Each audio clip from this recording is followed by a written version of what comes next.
Yo, it's your boy Alex Wardu. Welcome to the MicDrop Podcast. Follow your boy on Twitter at the Wardu. Follow me on Instagram at Wardu the Dude. Make sure you subscribe to the channel. Follow us on Twitter if you want some clips from the pods and all that. At Drop the Damn Mic. Got a special guest in the building, TheRealKilamm. Is that how you say it? Yeah, you said it right. Yeah. All right, TheRealKilamm.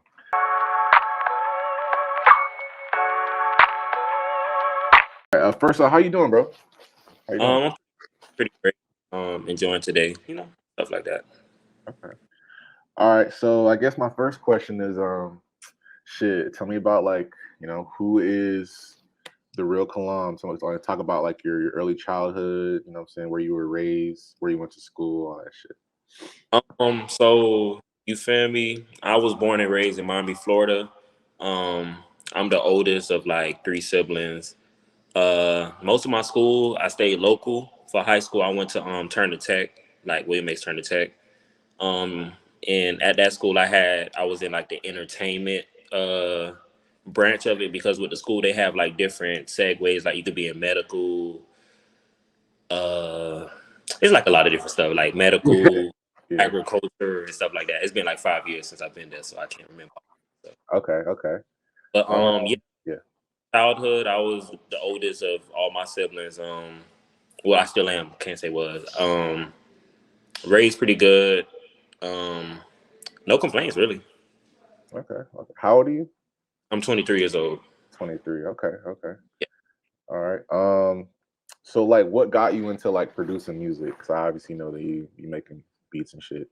Honestly, man, it's definitely a lot of Kanye, a lot of Pharrell, a lot of like Tyler the Creator. When I first started making beats in high school, it was definitely like a Metro Boomin influence, because I liked when he first came out. This was like 2014, 2015, and he was collabing with Young Thug and stuff like that. And the beats was just crazy, like the drums, the 808s, how he slowed it down and did certain, production. So Yeah. Metro Boomin inspired me to make trap beats, but overall, I started to make beats because, like I said, I'm 15. I don't have money to pay people for the beats, so I'm like, I'm gonna make my own beats, kind of like MF Doom, Kanye. So I wanted to rap off my own beats and produce and stuff. Right. I was gonna ask you who are your biggest inspirations, but I guess you basically told me. No, I ain't cracked the surface. So we got we got MF Doom, Kanye, Tyler the Creator, myself, I like that answer. Michael Jackson, Okay. Babyface, Teddy Riley. Okay. I study a lot. Like, it's just a lot of different people. That like shit versatile. I like that. Yeah. Like a lot of people don't like. I know I do the rapping stuff, but I mostly don't rap. Like, I don't like rap music. I like R&B, soulful, funk, groovy. So a lot when I'm in the car with people, they like, oh, the music you listen to is so calm and relaxing. I'm like, yeah. Yeah, I'm the same way. Like I like Brett Fayez, Division. Yeah. But mine's a little bit older. Like, it'd be like Roy Ayers, Everybody Loves the Sunshine, and like Okay. soul searching music and so. Okay. So I know you probably know my guy Blue Nightmare. I think Yes. know goes by Chris, obviously. Yeah, that's my. Yeah, that's my own too. As long as you've been doing music and like producing music, how many like rappers have you actually like been able to work with? Type shit. So I honestly work with a couple local artists. I've got to work with Young Gordon. I think he was like the first rapper to like give me a chance. Like the first rapper, Young Gordon, he gave me a chance, so I appreciate him for that. And then after that, it was Ski Mask, the Slump God. I got to work with XXX Tentacion. And then I got to work with King Von, YNW Melly. I slightly worked with Wale, but it wasn't like, I wouldn't even call it working. Like, I presented him a song, but he didn't want that particular song for the project he was working on. So, Okay. Technically working. I worked with the City Girls somewhat. Who else?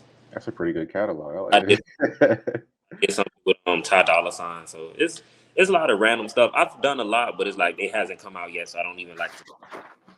like, where is it? Oh man, I'm waiting on the label to approve it to drop. So it's like, Okay, okay. So you work like hand in hand with labels too? yeah, I've cut demos, and because I'm also a songwriter, I cut demos for labels. I cut demos for producers. Like I've done a lot, and I work hand in hand with A&Rs and stuff like that. So, Okay, that's cool. That's cool. Um, so what inspired the whole idea of like you making like the how insert rapper raps like type videos on YouTube? So I be seeing those type of videos and I'll be like, I'll be laughing my ass off. so uh, one day I was taking out my hair because right now I have like braids, the Brent Fires braids. So I was taking out my and when I was taking out my hair, it reminded me of that Kendrick video. I can't remember which video it was, but it was one video where he had half his hair done and half of it out. So oh yeah, I was on the phone with Blue at the time. So I'm on the phone. I'm like, oh, I look like Kendrick Lamar. So I started like freestyling. So I'm like, two tones, one gone, hold on. And then they just like, man, what are you talking about? I'm like, nah, this is it. I think this is gonna be it. So then I recorded it that same night. I told my little brother, I said, yo, film me right quick. I just laid on my carpet, sat on my couch, and just did random stuff. And it got 1 million views. So I'm like, damn, okay. I didn't expect people to like it. yeah, that shit crazy. That shit So crazy. that How? started the how to's with the rappers. Like I looked like Kendrick that day. I wanted to have fun. I said, why not? So I just started uploading those type of videos, and people like it. I've got good feedback on it. People's told me like, oh, you inspire me, you motivate me.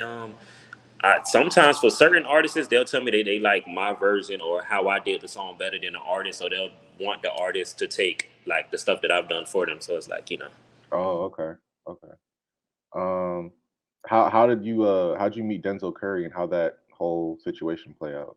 my homeboy is a video guy, and he was filming one of his videos, and he was like, yo, I know you do the YouTube. You could come along if you want to try to see if you could get him in your video. Because I've been had this idea of getting the actual artist in the video when I do it.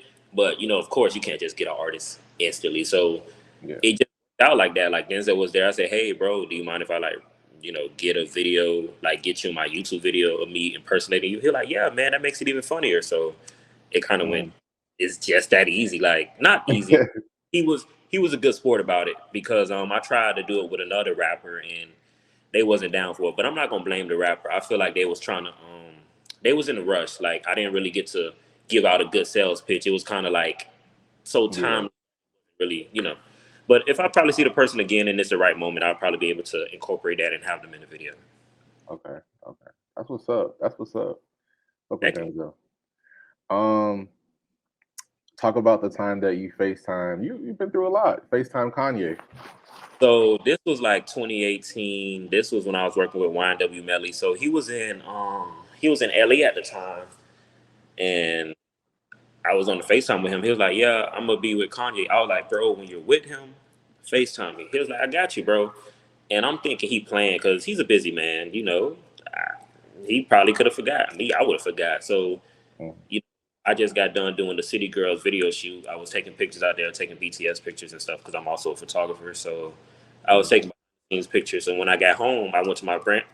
Not, I didn't even go home. When I went to my friend's house, so we chilling, we talking about nothing. I'm eating like chicken.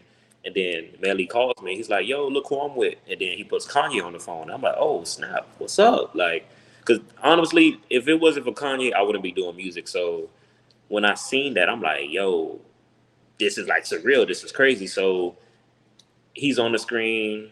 He's like, "Yo, man, the beast is fire, bro." I'm like, "Yeah, I fuck with your music and stuff like that." He's like, "Thank you, thank you." And the fact that Kanye was smiling. oh shit. Sorry about that. I had a call. You can hear me now. Yeah, you good. You good. Yeah. Yeah. When I had got the dang, my bad. That drug my Yeah, that threw me out too. my You bad. good. Okay. Yeah.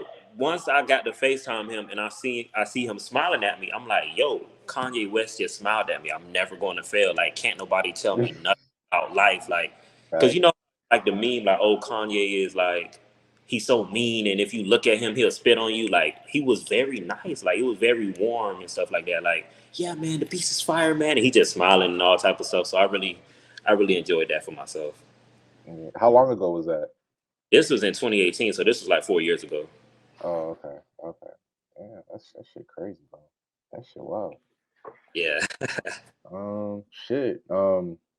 I guess if you were to come up with like 3 to 5 names of like artists out of like Miami, I think, are you in Broward County?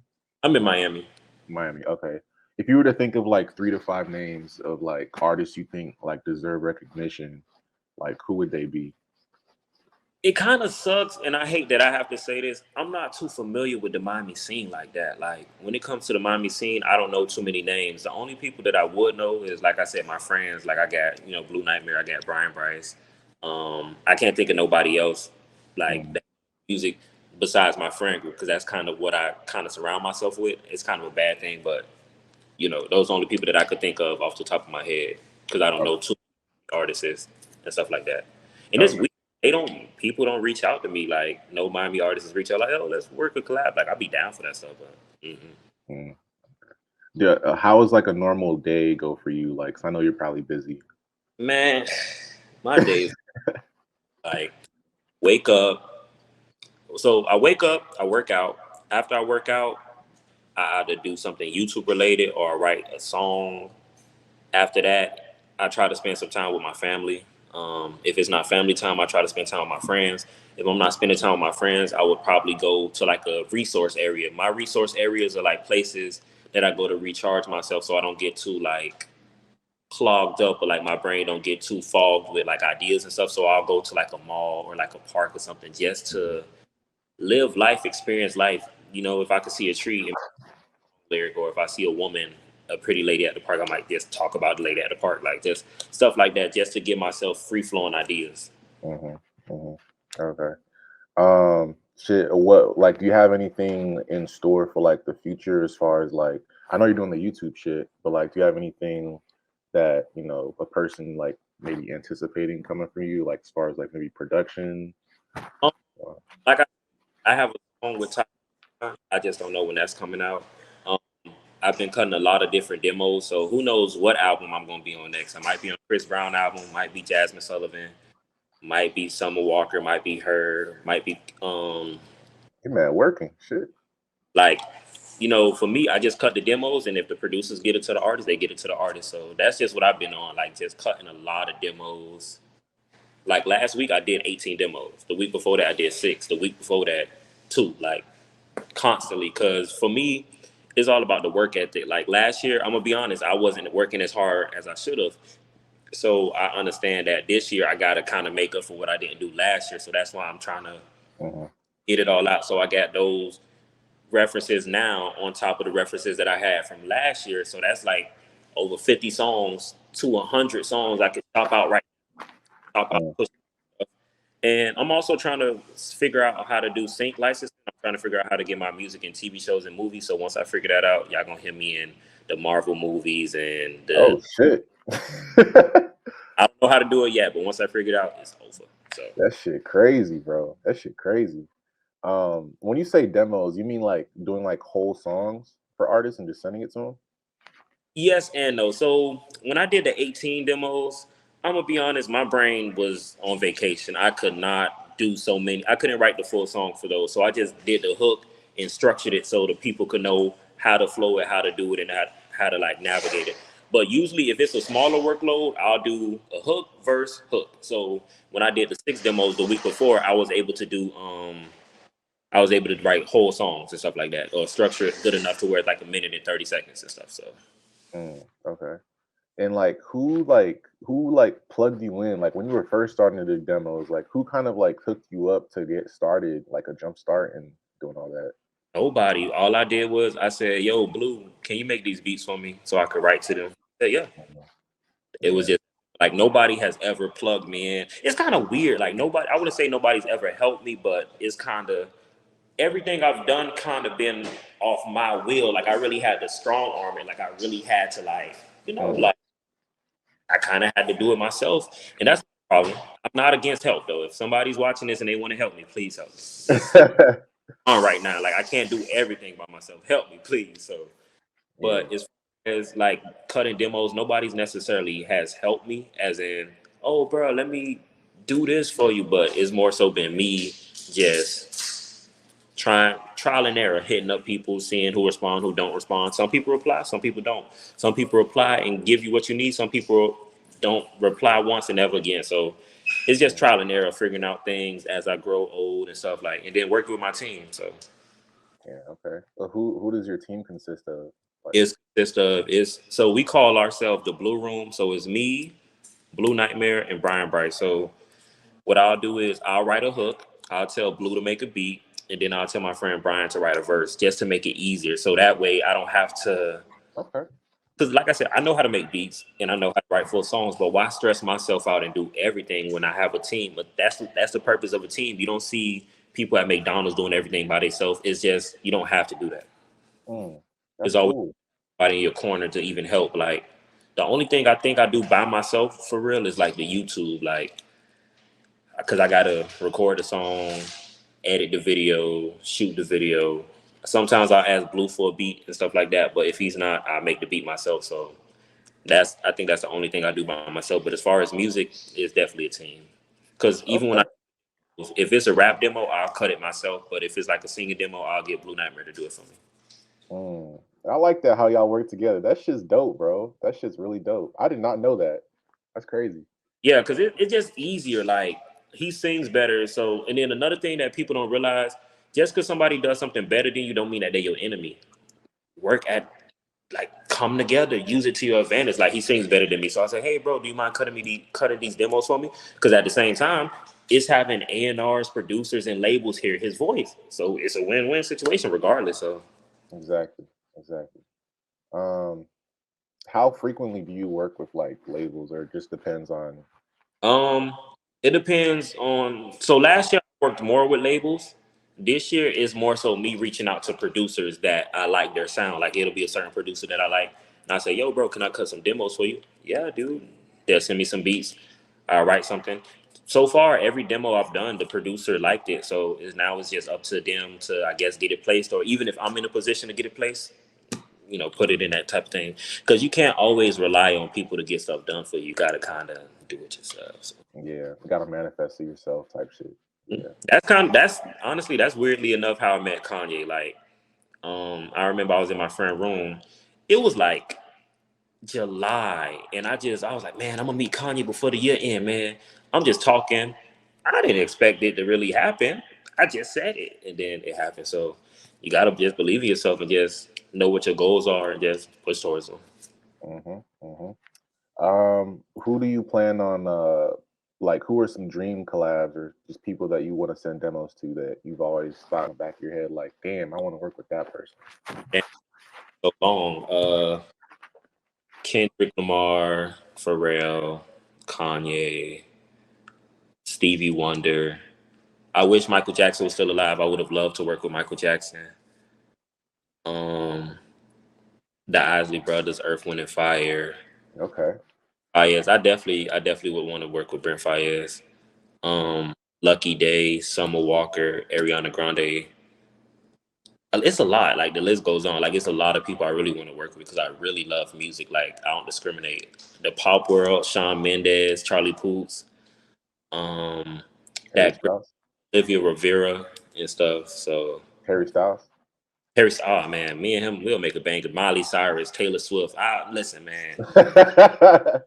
People give me like one session with an artist, I leave with 3 songs on the album, guaranteed. So Mm, that's cool, bro. That shit's dope, man. I like it. thank I like that work ethic. That shit is amazing, bro. You're gonna do things, bro. I could you. Yeah, tell you got that ambition for real. yeah, like is and I've had this since I was a kid. Like that's kind of another thing about my childhood. Like I feel like I got the confidence and the encouragement from like Kanye. Like you feel me? Seeing him, like I think my most memorable moment of him when I was a kid was when he was like, they said I wasn't gonna win. What I was gonna do?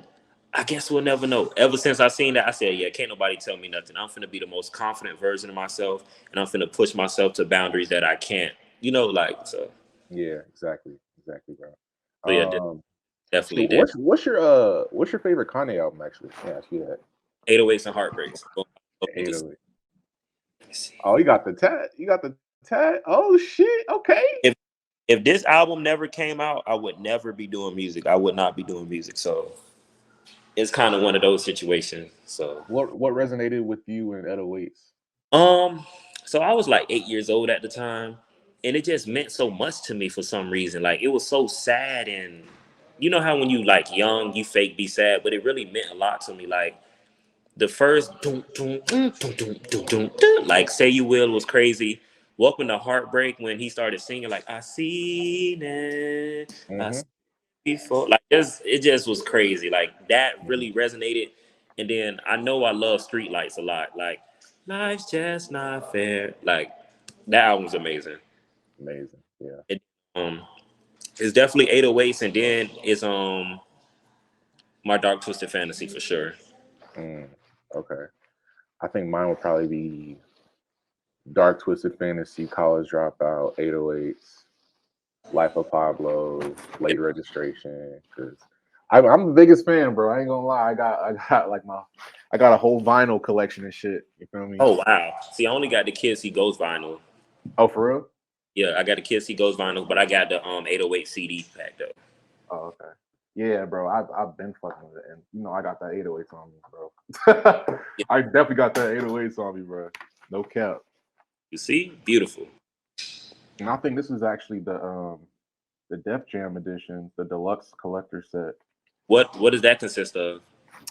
Um, I think it's actually two full vinyls, and it got like a poster in it, and it got the lyrics to each song. Oh wow. Yeah, Okay. it's really dope. Yeah, man. I grew up. Me personally, I grew up listening to College Dropout. I really resonated with College Dropout because like the whole chipmunk style, him using like the soulful samples, that kind of got me into R&B, really like into like the Alicia Keys, the Keisha Cole, the Brandy. You know what I'm saying? That shit really inspired me. But 808s is definitely up there. Yeah. Say You Will is probably my favorite song. Yeah. Um, shit. So, what can we expect from Kalam? Um. What's new? Honestly, definitely like I'm a definitely be Grammy nominated soon. I don't know how. I don't know when, but I'm gonna be Grammy nominated soon. I'm gonna have multiple Billboard plaques. I'm gonna have multiple gold and platinum plaques. I'm gonna have a YouTube plaque. Uh, and yeah, just a lot of great music. Like a lot of the music that I'm writing and working towards are radio type songs. So you're gonna hear the songs either on the radio, either in your favorite movie, either in your favorite TV show. So it's just mostly into that type of direction. Just out there. What's next for Columbus is being out there. Once the way that you see me now, out there. Oh snap! Yeah, that's my new mentality. Like just striving for a legacy, trying to create something magical. Like I wanna create a legacy how Babyface created his legacy, how Teddy Riley created his legacy, how Pharrell created his legacy. Like I like producing, but I kind of want to go down as one of the best songwriters to ever exist and stuff like that. So Mm, that's my goal. I treat it like basketball. Like I'm trying to be the best at this. Like when exactly. people think of the best songwriter in the world, I want them to think of me. For when people think of the hardest work, I want them to think of me. Like, dang, he went from YouTube parodies to actually writing for the artists, and he gave them their first #1 hit, or he gave them a Grammy. Like that's my mentality. I'm like Phil Jackson. I'm like Pat Riley. Like I put it together. Like when Facts. I'm with the artists, I give them gold. We win the championships. I treat the Grammys like the playoffs. So am I making the playoffs this year? Am I not? After we in the playoffs, let me see if I won the championship for that certain category. So that's just my mindset. I fuck with that, bro. Thank, Manifest that shit, bro. I believe in you. You could do it, bro. thank you, bro. You can do Appreciate it, that. bro. Shit. Let the people know where to find you. Twitter, YouTube, Instagram, all that. You can find me on YouTube at TheRealKilamm. It's the same as my handle and the same as my Instagram. With Twitter, Uh, I don't tweet, so it's no purpose. But yeah, you could definitely find me on Instagram and YouTube at TheRealKilamm if y'all want to work with me, collab with me, or even just talk to me. Because some of my fans they'll text me like, "Yo, bro, you inspire me. I really appreciate you," and I chat with them. So even if you guys just want to regularly talk, I'm here for you guys. So that's me. All right, all right. Appreciate having you on, man. I know you're probably busy as hell, so appreciate you taking the time to come on here, man.